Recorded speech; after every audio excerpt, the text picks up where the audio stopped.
हम यहाँ पर देखते हैं एनसीईआरटी का कक्षा 6 का बुक है हमारे पास में, सामाजिक एवं राजनीतिक जीवन फर्स्ट। उसमें ये 7वां चैप्टर देखते हैं हम।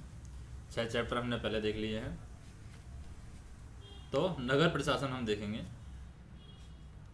क्योंकि नगर है वो गांव से बड़ा होता है। पहले हमने गांव स्थानीय प्रशासन देखा था। स्थानीय प्रशासन में स्थानीय सरकार और प्रशासन की बात की थी कि किस तरीके से सरकार काम करती है, किस तरीके से प्रशासन काम करता है। अब इस चैप्टर में हम देखेंगे नगर प्रशासन। जैसे कि एक गांव के मुकाबले जो शहर है ज़्यादा बड़ा होता है, हमें पता है ये बात, और अधिक फैला हुआ भी होता है। शहर की गलियां हैं चौड़ी होती हैं और यहाँ के बाज़ारों में ज़्यादा भीड़भाड़ होती है। पानी और बिजली की सुविधाएं यहाँ पर होती हैं शहर में। अस्पताल होते हैं, यहाँ बहुत ज़्यादा वाहन होते हैं, यातायात को नियंत्रित करना पड़ता है। क्या आपने कभी सोचा है कि यह सब इतने सुचारू रूप से कैसे चलता है? कौन सी संस्था इन सबके लिए जिम्मेदार है? कैसे निर्णय लिए जाते हैं? कैसे योजनाएं बनाई जाती हैं? कौन लोग हैं जो ये सारा काम करते हैं? आइए हम उत्तर ढूंढने की कोशिश करते हैं। तो जैसे कि रविवार की बात है, इतवार की एक अलसाई हुई दोपहर थी, यानी कि बहुत ज़्यादा धूप थी। धूप थी उस समय, अलसाई हुई दोपहर थी, जब माला और उसके साथी शंकर यहाँ पर क्या कर रहे थे? जहांगीर और रेहाना गली में क्रिकेट खेल रहे थे।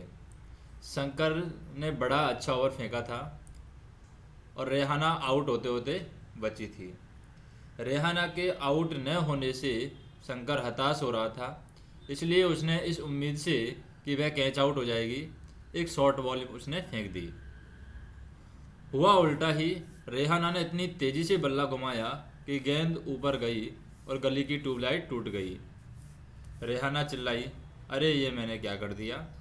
तो शंकर तपाक से बोला, अरे हम यह नियम बनाना भूल गए थे कि अगर तुम्हारी गेंद से गली की ट्यूबलाइट टूट जाएगी तो तुम आउट मानी जाओगी। फिर तीनों ने ही तब शंकर को विकेट की चिंता छोड़ने के लिए कहा, क्योंकि जो हुआ वे उस बारे में ज़्यादा चिंतित और परेशान हो रहे थे। क्या हुआ था? क्योंकि गली की लाइट टूट गई थी, वो गवर्नमेंट प्रॉपर्टी है। तो पिछले हफ्ते उनसे निर्मला मौसी की यहाँ पर खिड़की टूट गई थी, जिसको बदलवाने के लिए अपने जेब खर्च से पैसे देने पड़े थे, लेकिन ये तो गवर्नमेंट है, अब इसके लिए पैसे कहाँ दिए जाए? और अब दोबारा जेब खर्च से ही पैसे देने पड़ेंगे, और ये पैसे देंगे किसको? गली की ट्यूबलाइट बदलता कौन है? तो माला का घर यहाँ पर सबसे पास था। चारों भाग करके माला के घर गए, उसकी माँ को सब कुछ बता दिया। सारी बात सुनकर के माला की माँ ने कहा कि उन्हें इस बारे में कुछ खास तो पता नहीं है, बस यही मालूम है कि यह नगर निगम की जिम्मेदारी है। यानी नगर का प्रशासन कौन देखता है? नगर निगम देखता है, तो ये जिम्मेदारी नगर निगम की है। उन्होंने सुझाया यास्मीन खाला से पूछना चाहिए, वे हाल ही में नगर निगम से सेवानिवृत्त हुई है, यानी कि अपनी एक कंप्लीट नौकरी उन्होंने कहाँ पर की है? नगर निगम में की है। जाओ उनसे पूछ लो, माला तुम जल्दी घर वापस आना, ये उनकी माँ ने कहा। यास्मीन खाला उसी गली में रहती थी और माला की माँ से उनकी बहुत अच्छी दोस्ती भी थी। चारों दौड़ कर के खाला के घर पहुँचे। जैसे ही उन्होंने दरवाज़ा खोला, वे एक साथ पूरा किस्सा सुनाने लगे। उनका सवाल सुनकर के यास्मीन खाला बड़े ज़ोर से हंस पड़ी और बोली, कोई एक व्यक्ति नहीं है जिसको तुम पैसा दे सकते हो। एक बहुत बड़ी संस्था होती है जिसको हम नगर निगम कहते हैं। यह सड़कों पर रोशनी की व्यवस्था, कूड़ा इकट्ठा करने, पानी की सुविधा उपलब्ध कराने, सड़कों व बाज़ारों की सफाई का काम करती है। माला बोली, हाँ हाँ, मैंने नगर निगम के बारे में सुना है। मैंने शहर में बोर्ड देखे हैं जो नगर निगम के द्वारा लोगों को मलेरिया के बारे में बताने के लिए लगाए जाते हैं। खाला बोली, तुम सही कह रही हो। नगर निगम का काम यह सुनिश्चित करना है कि शहर में बीमारियां न फैलें। यह स्कूल स्थापित करना उन्हें चलाता है, शहर में दवाखाने अस्पताल चलाता है, यह बाग बगीचे का रखरखाव भी करता है। उन्होंने आगे जोड़ा कि हमारे पुणे शहर बहुत ही बड़ा शहर है और यहाँ नगर प्रशासन चलाने वाली संस्थान को नगर निगम कहते हैं। छोटे कस्बों में हम इसको नगर पालिका कहते हैं। तो क्या आप नगर पालिका के कार्यों की सूची बना सकते हैं? तो यहाँ पर नगर पालिका की सूची में हम देखें कि नगर पालिका क्या है? छोटे संस्थान होते हैं, यानी कि छोटे कस्बे होते हैं नगर में ही या फिर बाहर। तो छोटे कस्बे हैं, वहाँ पर वो क्या करेंगे? छोटे कस्बों में सड़क किस तरीके से है, वहाँ पर पानी की व्यवस्था किस तरीके से है, वहाँ पर दवाखाना किस तरीके से है, वहाँ पर स्कूल कितनी दूर है, पास है, क्या क्या व्यवस्थाएं हैं लोगों की, क्या वहाँ पर ज़रूरतें हैं, वो सारी चीज़ें नगर पालिका देखती है, जो कि छोटे कस्बों में देखती है। निगम पार्षद और प्रशासनिक कर्मचारी की अगर हम बात करें, निगम पार्षद और प्रशासनिक कर्मचारी कौन होता है? जैसे हमारे पास में ये है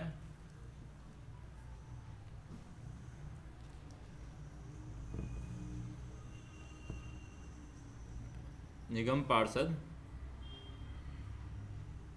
और प्रशासनिक कर्मचारी। तो यास्मीन खाला, मुझे बड़ी उत्सुकता हो रही है, यह फैसला लेता कौन है? पार्क कहाँ बनाया जाए?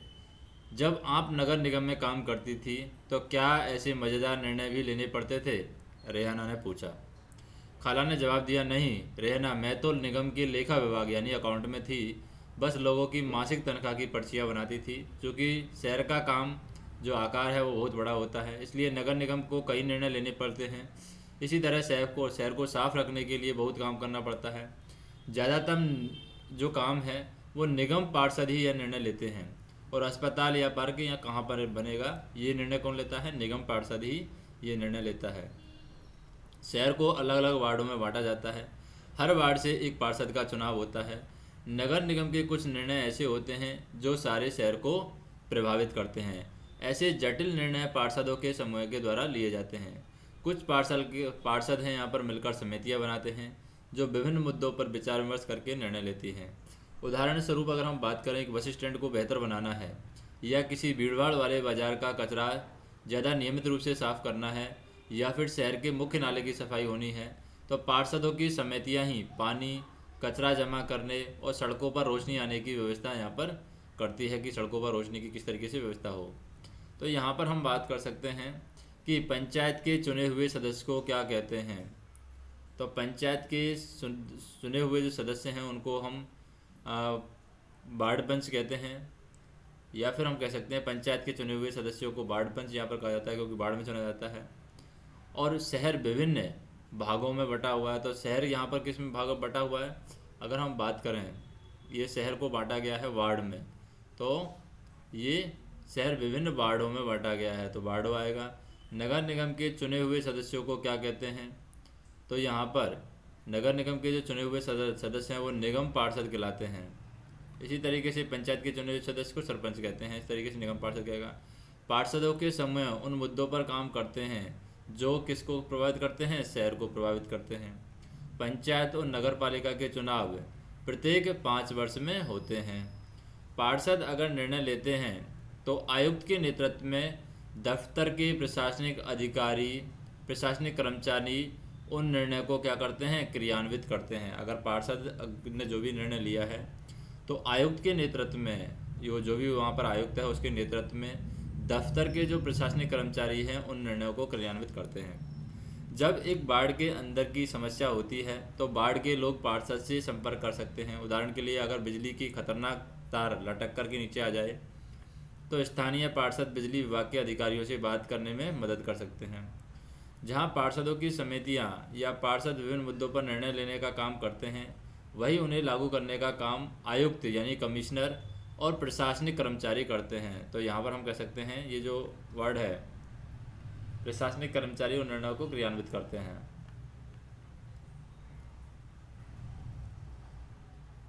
तो वो निर्णय लेते हैं और उन्हें लागू कौन करवाते हैं? क्रियान्वित कौन करते हैं? प्रशासनिक कर्मचारी या फिर आयुक्त उनको लागू करवाते हैं। आयुक्त और प्रशासनिक कर्मचारियों की सरकार द्वारा नियुक्त की जाती है। तो आयुक्त और प्रशासनिक कर्मचारी की नियुक्ति कौन करता है? सरकार उनकी नियुक्ति करती है।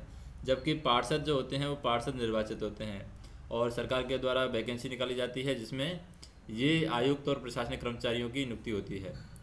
जो नगर निगम में ये निर्णय कैसे जाते हैं, तो हम ये कह सकते हैं कि यहाँ पर रेहाना ने पूछा तो नगर निगम में ऐसे निर्णय हैं कैसे जाते हैं, वह कभी सोचना बंद ही नहीं करती। कौन? रेहाना कभी सोचना बंद नहीं करती। बच्चों के सवालों से खुश होते हुए यास्मीन खाला ने जवाब दिया कि सारे वार्डों के पार्षद मिलते हैं, सबकी सम्मिलित राय से एक बजट बनाया जाता है, उसी बजट के अनुसार पैसा खर्च किया जाता है। पार्षद यह प्रयास करते हैं कि उसके वार्ड की विशिष्ट ज़रूरतें परिषद के सामने रखी जा सके। फिर ये निर्णय प्रशासनिक कर्मचारियों के द्वारा क्रियान्वित किए जाते हैं। जो भी निर्णय वे लेते हैं वो प्रशासनिक कर्मचारी उनको क्रियान्वित करते हैं। और खाला बड़ी खुश थी क्योंकि किसी बड़े व्यक्ति ने तो आज तक उसके काम के बारे में पूछा नहीं। बच्चों के सवालों ने उन्हें अपने अनुभव बांटने का एक मौका यहाँ पर दे दिया। शंकर ने बड़ी उत्सुकता से पूछा कि अपना शहर तो इतना बड़ा है, इसकी देखभाल के लिए बहुत लोगों की ज़रूरत पड़ती होगी। खाला, तब तो नगर निगम में ढेर सारे लोग काम करते होंगे। वह अब तक क्रिकेट के मैच और अधूरे ओवर की बात बिल्कुल भूल चुका था। तो दरअसल अगर हम बात करें, शहर में काम को अलग अलग विभागों में बांट देते हैं। जैसे कि जल विभाग होता है, कचरा जमा करने का विभाग अलग होता है, उद्यानों की देखभाल का विभाग अलग होता है, सड़क व्यवस्था का विभाग अलग होता है। मैं नगर निगम की सफाई विभाग में थी, यानी जो यास्मीन है वो नगर निगम के सफाई विभाग में थी। उसी के लेखा विभाग में हिसाब किताब का काम करती थी। खाला बड़े इम्तिनान से बता रही थी। फिर बच्चों के खाने के लिए रसोई से वो कबाब लाने चली पड़ी। जागिर ने रसोई में खड़े खड़े तेज़ी से अपने कबाब खा लिए। फिर ऊंची आवाज़ में वही से बोला, यास्मीन खाला, नगर निगम जिस कूड़े कचरे को इकट्ठा करता है वह जाता कहाँ है? बाकी बच्चे अभी कबाब खा ही रहे थे। यास्मीन खाला ने बताना शुरू किया, और इस सवाल का जवाब बड़े मज़ेदार है। जैसे कि तुम जानते तो हो, कचरा लगभग हर गली में फैला रहता है। पहले हमारे पड़ोसी का भी यही हाल था। हमारे पड़ोस में भी इसी तरीके से कचरा फैला रहता, चारों तरफ कूड़ा फैला रहता था। अगर कूड़े को इकट्ठा करके हटाया न जाए तो मक्खियाँ भिनभिनाती रहती हैं, और आसपास कुत्ते, चूहों, और क्या आ जाएगा, आसपास यहाँ पर कुत्ते चूहों का जमावड़ा बैठ जाएगा।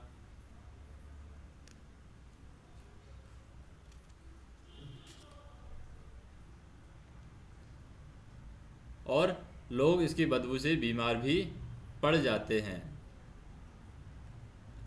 एक और बुरी बात यह है कि बच्चों ने गली में क्रिकेट खेलना छोड़ दिया था, क्योंकि उनके घर वालों को यही डर लगा रहता था कि गली में अधिक समय तक रहने से बच्चे बीमार न पड़ जाएं। तो यहाँ पर हम बात करें कि खाला के सेवानिवृत्त होने के बाद में क्या क्या बदला था।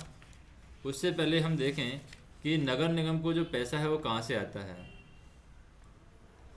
नगर निगम को पैसा कहाँ से मिलता है, अगर इसकी बात करें हम, तो इतने सारे काम करने के लिए बहुत सारा पैसा चाहिए होता है।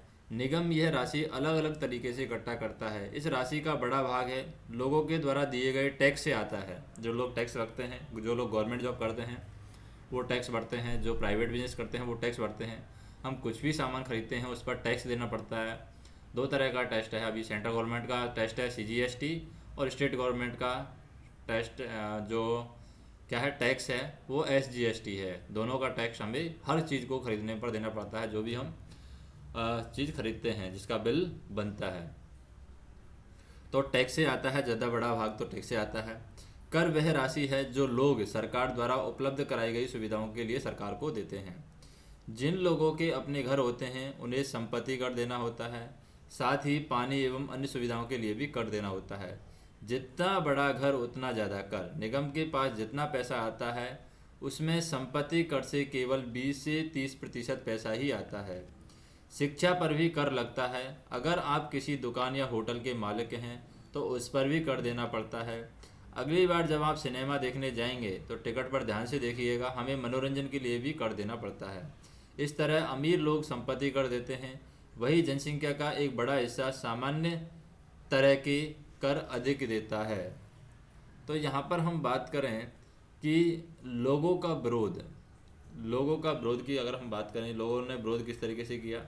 यास्मीन खाला ने अपनी बात जारी रखी कि मोहल्ले की औरतें इन सबसे बड़ी नाराज़ थी। वे सलाह लेने मेरे पास भी आई। मैंने उन्हें कहा कि मैं विभाग के किसी अधिकारी से इस मामले में बात करने की कोशिश करूंगी, मगर मैं भी निश्चित तौर पर यह बात नहीं कह सकती कि इसमें कितना समय लगेगा।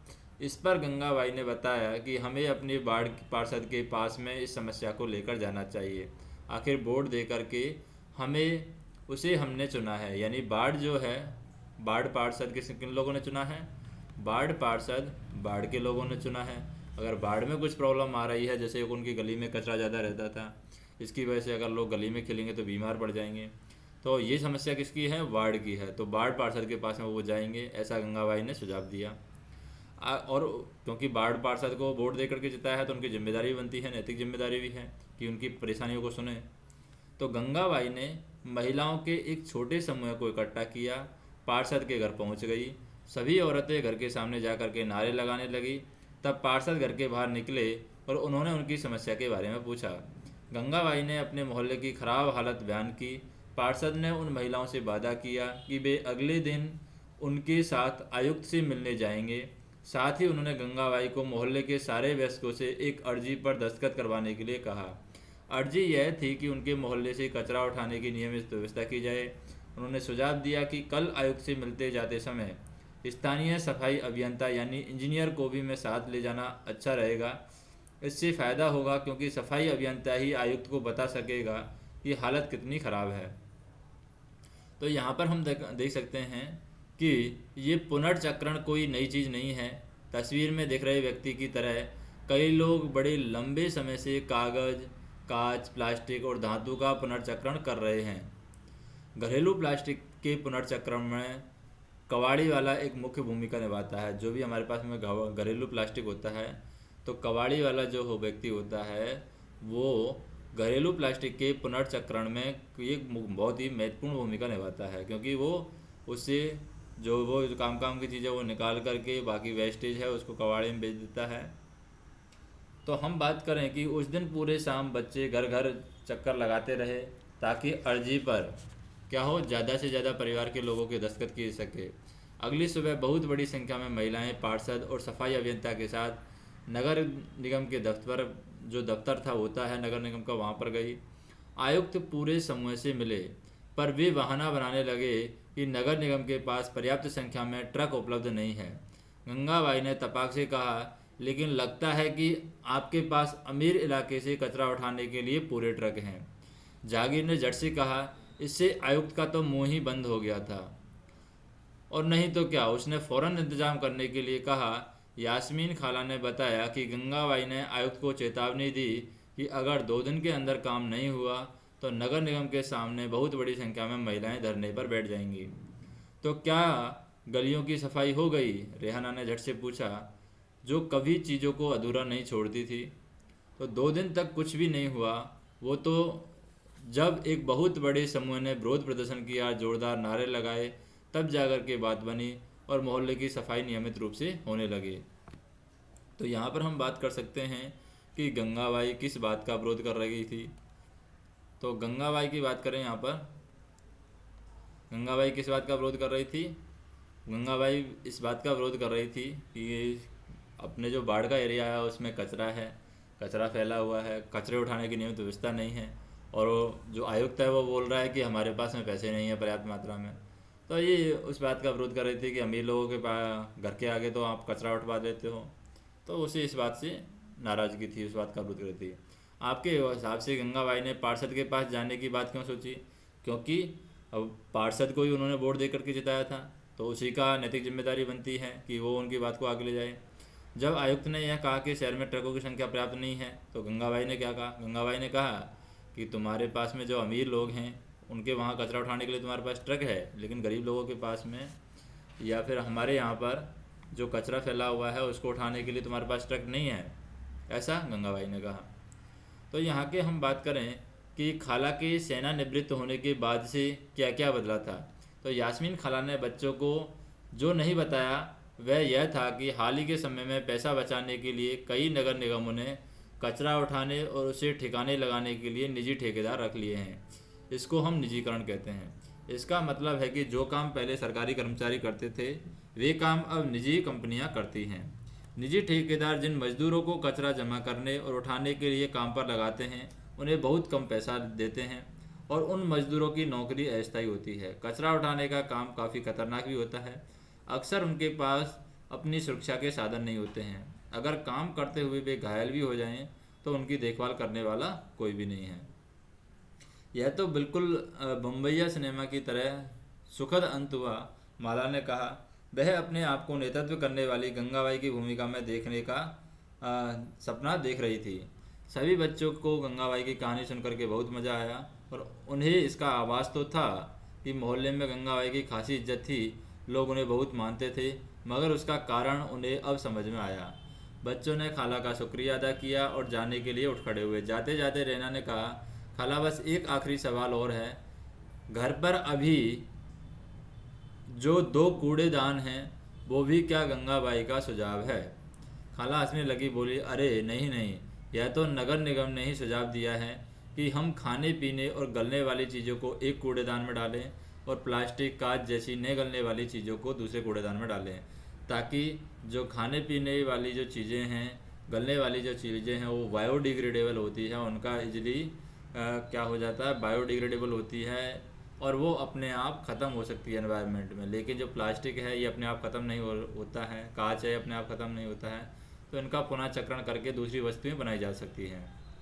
जब हम अपने कचरे की छटाई कर देते हैं तो निगम वालों का काम थोड़ा सा आसान हो जाता है, क्योंकि अलग अलग अगर हम डब्बा रखेंगे, गीला कचरे का अलग डब्बा रखेंगे, सूखे कचरे का अलग डब्बा रखेंगे, तो गीला कचरे को बायोडिग्रेड के लिए डाल दिया जाएगा और सूखे कचरे का पुनर्चक्रण कर लिया जाएगा। तो नगर निगम का काम थोड़ा सा आसान हो जाता है, इसलिए 2 डिब्बे हमें रखने चाहिए कचरे के लिए।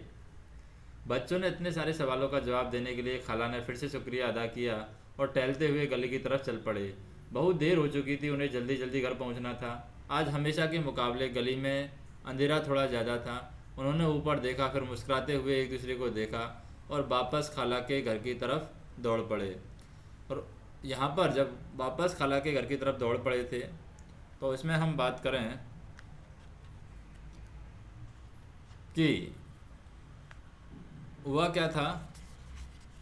यहाँ पर 1994 की बात है। 1994 में सूरत शहर में भयंकर प्लेग फैला था।